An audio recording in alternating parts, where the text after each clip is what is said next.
Okay, so good day everyone. We will be now discussing the second part of our chapter 3, consumer in their social and cultural setting. So our topic for today would be the social influence on the consumer decision process. First, we will be discussing about roles. Okay, roles. So what are roles? So roles, consumers have different roles in purchasing products and services, and these roles can influence their buying behavior, of course, depending on their roles, either on a family or in roles in the society. So consumers have varied responsibilities in purchasing items and services.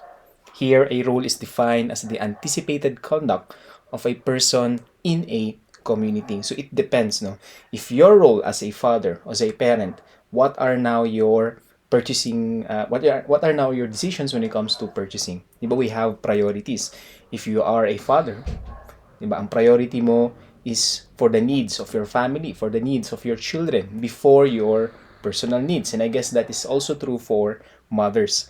Diba? I guess some might agree what you have experienced or what you have observed in your family, konti na lang po ang binibili ng ating parents for themselves. It is always for their children, for their family. And that is the role, the effect of role when it comes to purchasing decision.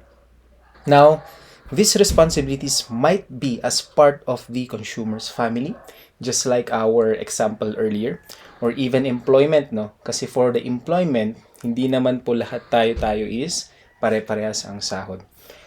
For example, we have employees na nandun sa minimum wage, meaning they are earning around, I'm not sure if my minimum wage knowledge is correct, no? I think it's around 325 or 350 pesos in Baguio and La Trinidad. Siyempre, with that limited budget, our decisions when it comes to purchasing items and services will also be affected. Tama po ba? Siyempre, we would not be spending money on high-valued things or things with high prices, such as yung latest gadgets, or we dine in dun sa mga mamahaling restaurants. We will stay on our budget. Okay? Social standing, same case. Dun sa ating pyramid, yung social class, if we are on the top, dun sa mga high class, of course, our purchasing decisions, iba as compared dun sa mga nasa poverty line. And those are among other things. No? For example, ayan, the role of the father might be different from the role of the mother in acquiring consumer items. So paano ba? Ang mother, when it comes to purchasing items, no, for the family, ang pinaprioritize is the basic needs of the family. So a mother might be spending on food, ayan, on items that will take care of their children. Diba? Budgeting the needs of the family, kasi yun naman usually ang role ng mother. As for the father, diba? Usually we may say na parehas sa mother pero not as extensive as the mother.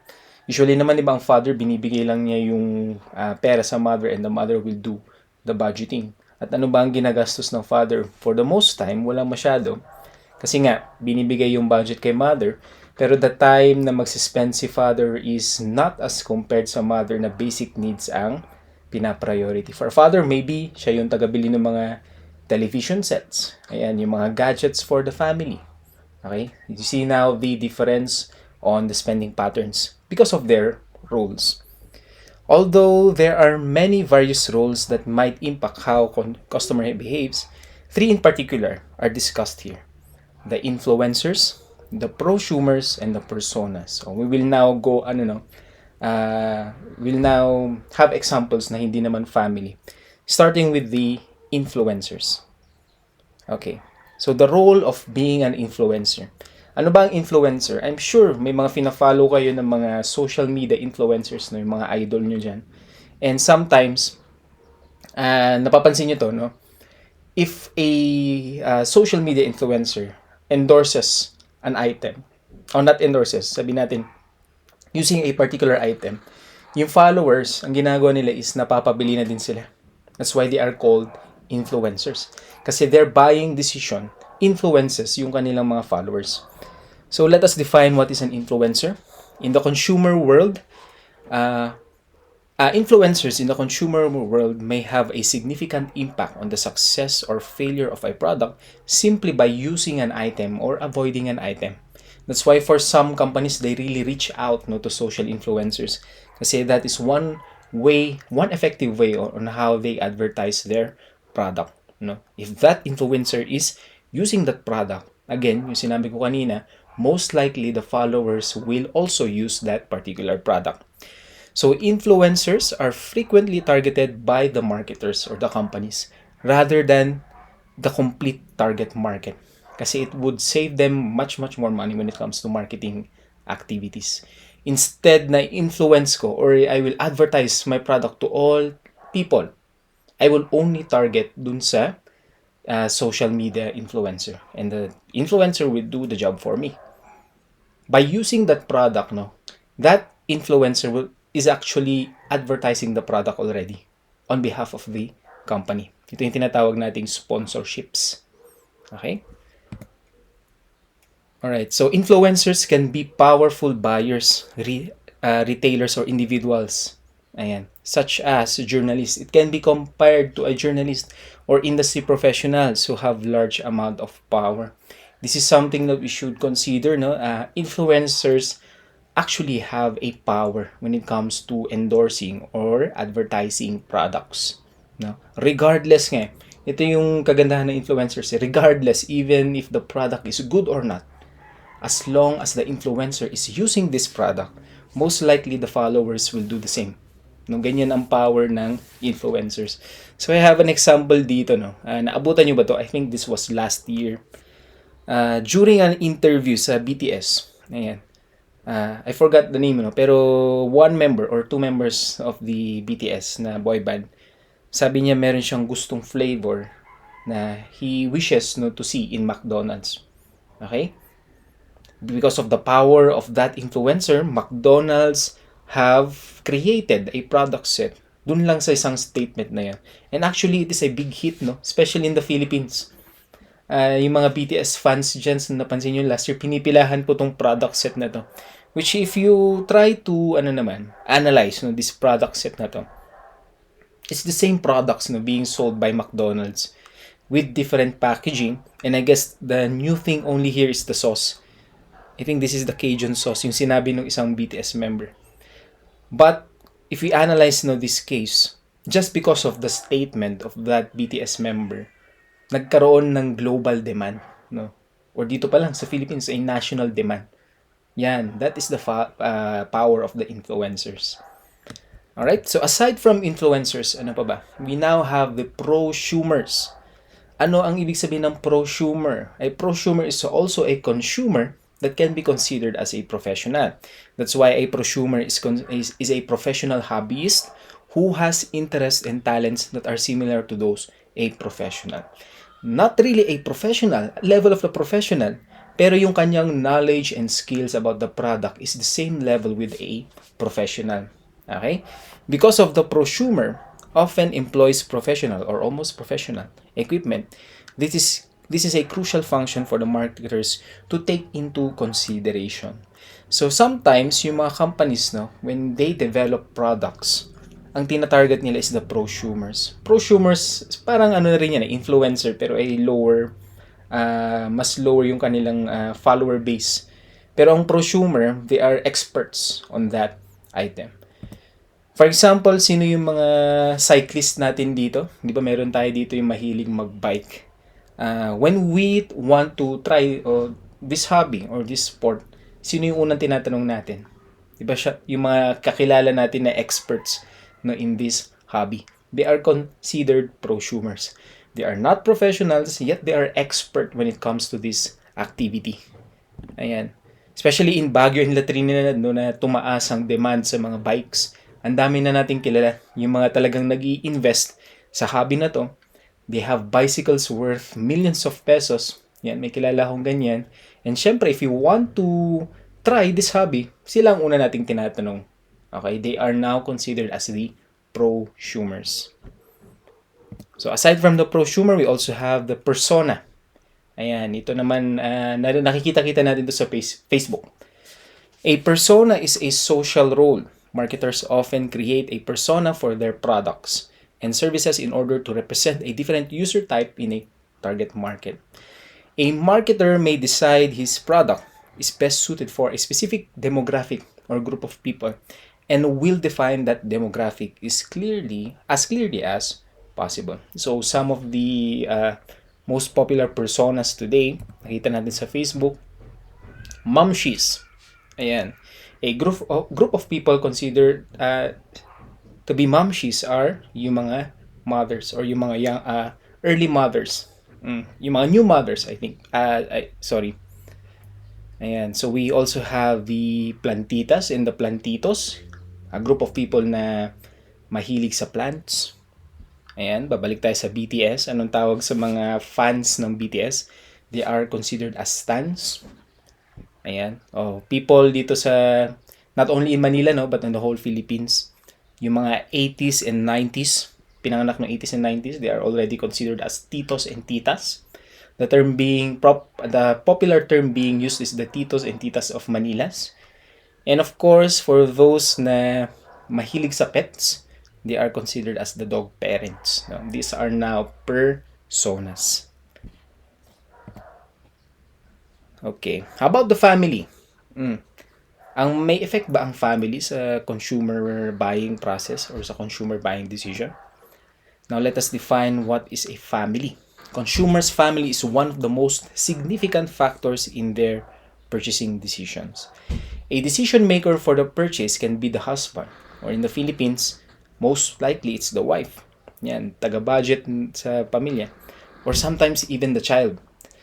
Often, the decision maker changes based on the type of purchase or the size of their purchase. Okay? So, families influence purchases in many ways, from political and religious beliefs and lifestyle choices and consumer preferences. Kasi especially for religious beliefs, no, sino ba ang nag-i-introduce ng religion sa isang sa isang tao? 'Di ba? Hindi naman yung church mismo ang pumupunta sa tao, di ba? For these types of beliefs. It's always the family. Okay? Religious teachings or religious beliefs will always start from the family. Lifestyle choices, and also family and consumer preferences. Now, let's go back dun sa lifestyle. Okay? Ang lifestyle ng isang bata is kung ano yung na-observe niya from the parents. Do you agree? Okay? Kung nakikita mong matipid ang bata, ayan, nakikita yan sa parents. Kasi yung parents din is most likely matipid din. Pero kung ang bata, napapansin mo na is medyo mahilig sa mga branded clothes, sa mga Starbucks, sa mga restaurants, hindi naman niya basta nakuha yan eh. It is, a child always observes these traits from the parents. Kaya rin ang nakikita nila sa parents, no? So, as a parent, syempre, we have to be very careful then on what we show on our children kasi most likely they will adapt on the lifestyle that we have as parents then. Okay, that is now the influence of family. Spouses and the number of age of children play a particularly powerful role on buying behaviors. These family influences affect how consumers look at purchases more directly than any other social influences. Dahil it always starts from the family. Okay? So, the family life cycle naman, by studying now the family life cycle, marketers or businesses may acquire a better knowledge of the influence of families on purchasing behavior and behavior as a whole. The majority of individuals and families go through a series of life phases, no? Later, di-discuss natin itong life phases na to, that may be utilized to better understand their purchasing habits and preference. Kasi these phases, they have different purchasing decisions or priorities when it comes to purchasing items or services. Okay? So, ito yung usual na family life cycle natin. Ito yung age where you have now the capacity to decide what to buy or what not to buy. And also have the capacity to buy. Okay? Kasi you have now the money. So, it always start from young adults. Kayo. Diba? You are young adults. Wala pa kayong anak. So, what is now your priority when it comes to buying items. Siyempre, young adults, nandito tayo sa luho. Tama ba? Pa-prioritize natin yung wants over the needs. So, bili muna tayo ng mga makeup, ng mga lip tint, or mag-load muna tayo pang ML. Or kung naging ano kayo, naging employees na kayo, or businessmen and businesswomen, na no children, bumibili muna kayo ng mga gadgets. Yan, bumibili kayo ng pang-hobbies nyo. Tulad yung kanina, bili muna tayo ng bicycle. Di ba? Nandun yung ating decisions when it comes to purchasing items. Pero once na nandito na tayo sa families with youngest child, yung 0 to 7 years old, now, our decision when it comes to buying an items is more on pang babies, pang bata. 'Di ba? Tending to the needs of the children. Especially for a newborn children na very expensive. 'Di ba? Ang kailangan nyo bilhin, diapers, gatas, medicine, etc. Okay, nandun na pupunta yung ating pera. How about 8 to 12? Ayan. Of course, nandun pa rin tayo, pero not as expensive as compared nung younger than 7 years old. Pero still, most of our budget is nandun sa bata. Okay? Families with the youngest child na below 13 years old. Okay? Almost same doon. Okay? Families with working age. Ito medyo matanda na yung ating children. Ito na. Let's say that the children is medyo nakapagtrabaho na. They can now buy their own things. Tayo naman is, syempre, we have to enjoy life din. So, bumabalik tayo dun sa mga personal wants natin. And for elderly couples, yan, medyo matanda na, ano ang spending patterns ng elderly couples? Usually, before elderly couples, dapat nakapagpundar na sila. Balik tayo dito sa number 5, families with working age. Dito na sila nagpupundar ng bahay, ng lupa properties. Then sa elderly couples naman, anong pinapriority nila? For their retirement, for their medicines, no? And for their cost of living until from the point na nag-retire sila. Okay? Yan. As you can see, different po ang kanilang buying patterns. Okay, now let's go naman sa social class. Okay, so what is a social class? Considered as an external influence on consumer behavior because it is not a function of feelings or knowledge. This is your class according to the society. People in the same social class tend to have similar attitudes, live in similar neighborhoods. Sila usually magkakapitbahay. They dress alike and shop at the same type of stores. Many dispute the existence of social class in the United States and also in the Philippines. The rich have the ability to purchase more consumer goods than those with less income. Bakit kaya? Kasi they have more disposable money or disposable income. There is also a distinction in the type of goods purchases. The upper class tend to have the primary buyers of the fine jewelry. Ito yung mga gusto nilang bilhin. Jewelry, properties, and kaya nilang bumili sa mga branded shops, no, exclusive retailers. While for the lower class naman, syempre ang priority nila is the needs in order to survive. Yan, mga basic needs. So here is the social class natin here in the Philippines based on income class. So dito sa pinakataas, less than 1%, we have now the upper class. Then 25% lang po ang nasa middle class. Largest na group sa Philippines is the lower class or 74.3%. Yan, 14 million families. Income poor only, ito yung medyo nandun na sa poverty line, 12%, and yung pinakamahirap talaga, yung nasa lower than poverty is the food poor, which is 7.9% of the total population of the Philippines. Ayan, no? So, if you will try to assess your families, saan ba kayo dito sa social class? Well, I really hope na nandito tayo sa middle class. No?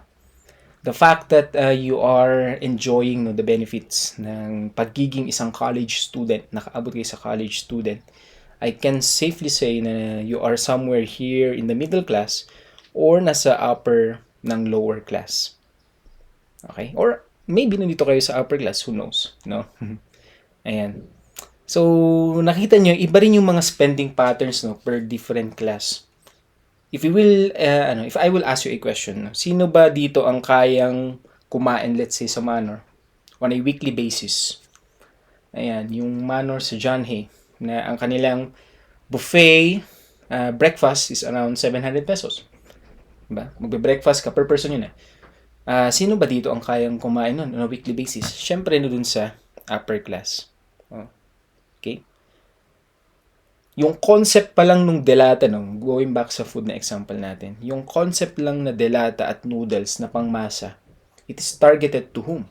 Siyempre dito sa mga lower class at dun sa poverty line.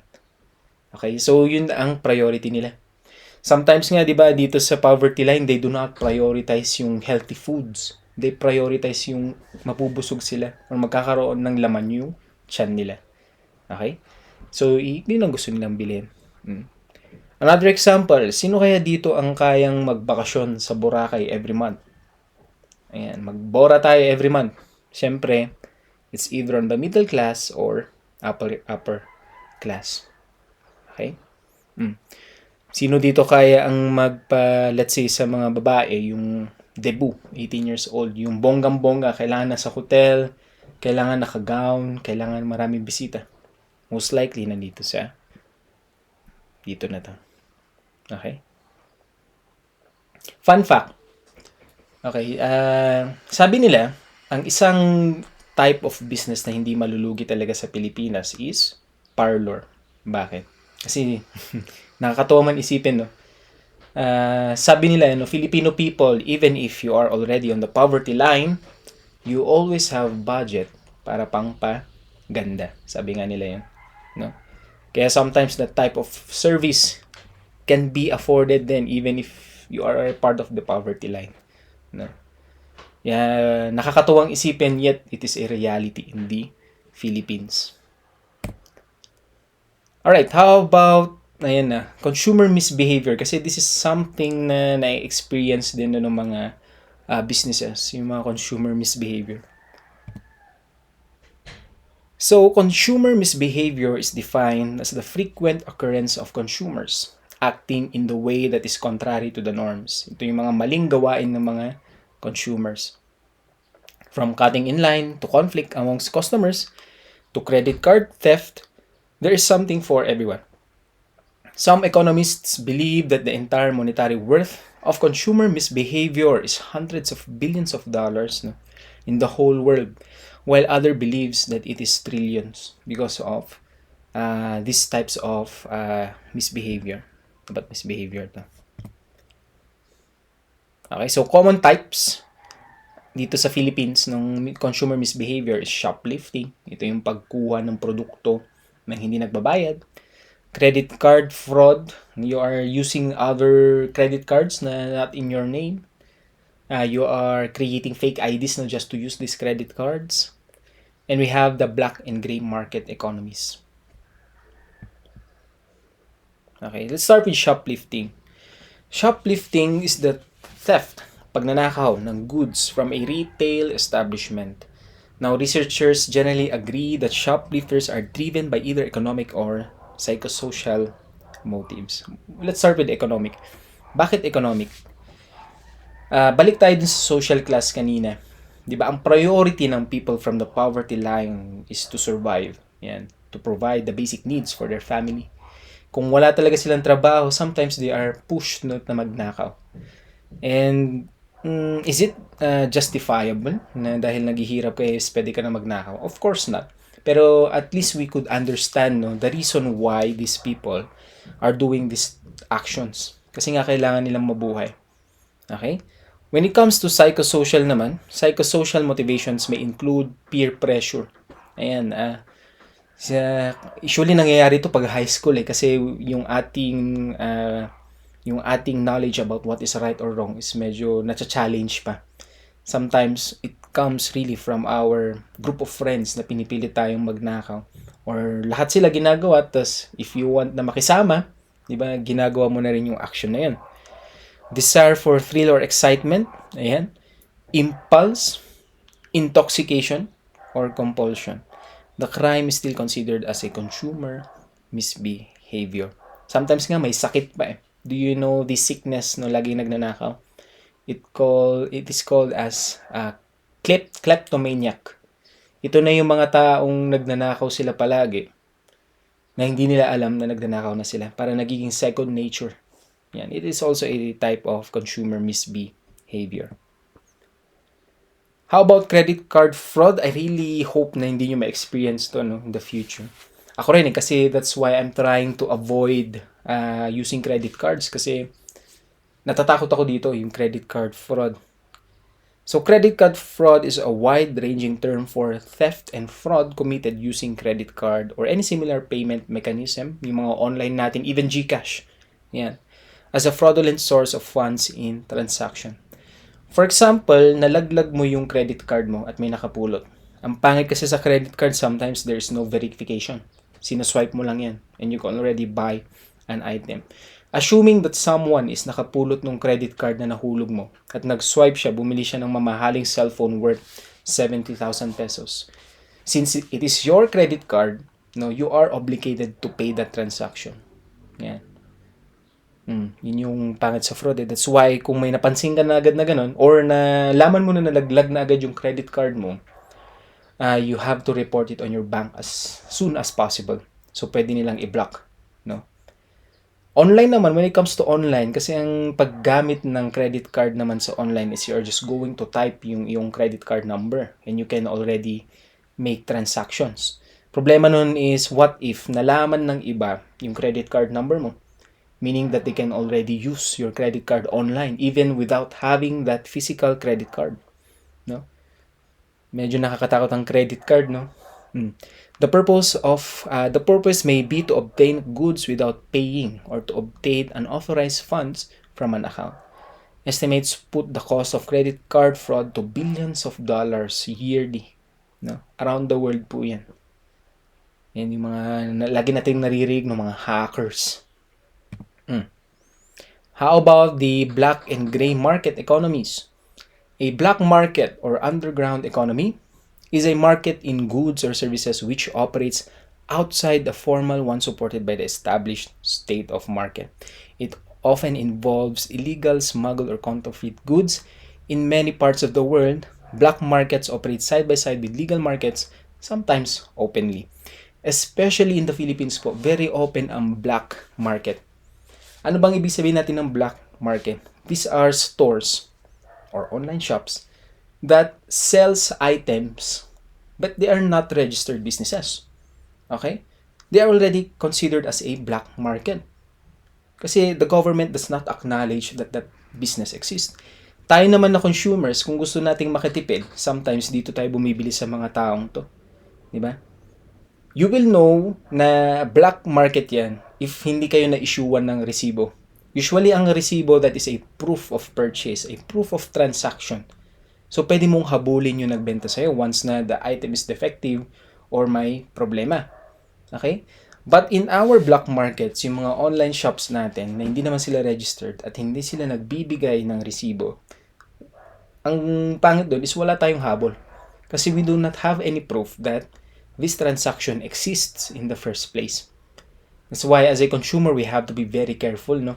Only buy items or services on registered businesses. Yan.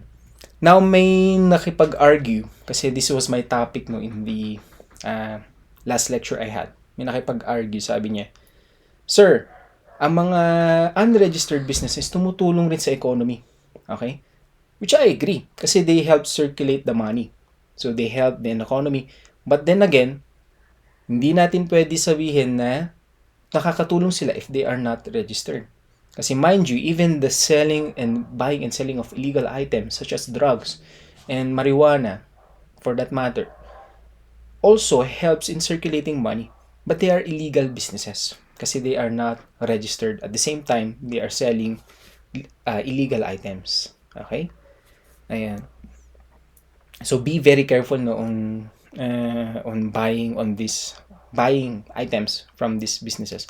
At kayo kung naman ang business, syempre, sir, hindi naman illegal yung binebenta namin. Okay. All you have to do is to register your business para hindi kayo ma-considered as a black market or a gray market. Okay? Ayan. So how do we combat yung mga consumer misbehavior na to? So first, for some retailers or mga businesses, they often employ more security and staff during times where the propensity for misbehavior increases. So meron na tayong mga CCTV, meron na tayong mga security guards. Many also use electronic tracking devices on products and closed circuit television. Napansin nyo ba sa mga clothes, yung mga retail clothes sa SM, meron sila yung tag. Yan, yung malaking tag ngayon na parang makapal. Ang purpose nun kasi pag once na lumabas siya sa shop, mag-a-alarm yan. So, yung mga shoplifters is madetect agad. Kasi pag dumaan sila dun sa metal bar na yon at meron silang tinago na item dun, mag-a-alarm yun because of the tags. Ito yung tinatawag nating electronic tracking devices. Since the cost of consumer misbehavior can be so high, ito lang naman yung problema kasi pag-install pa lang ng CCTV can be very expensive. Some businesses medyo hesitant no when it comes to installing these items. Ayan, many retailers feel it is worth fighting yet they are trying to implement these security features. Nakakatuwa nga, even stores no, natuwa ako, napakaliit na store dito sa amin sa Irisan is meron siyang CCTV. Okay, that is one way on fighting na yung dun pa lang sa shoplifting. Okay, so that's it. That is our chapter 2. Okay, so thank you for listening to this lecture, and I will see you on our next topic.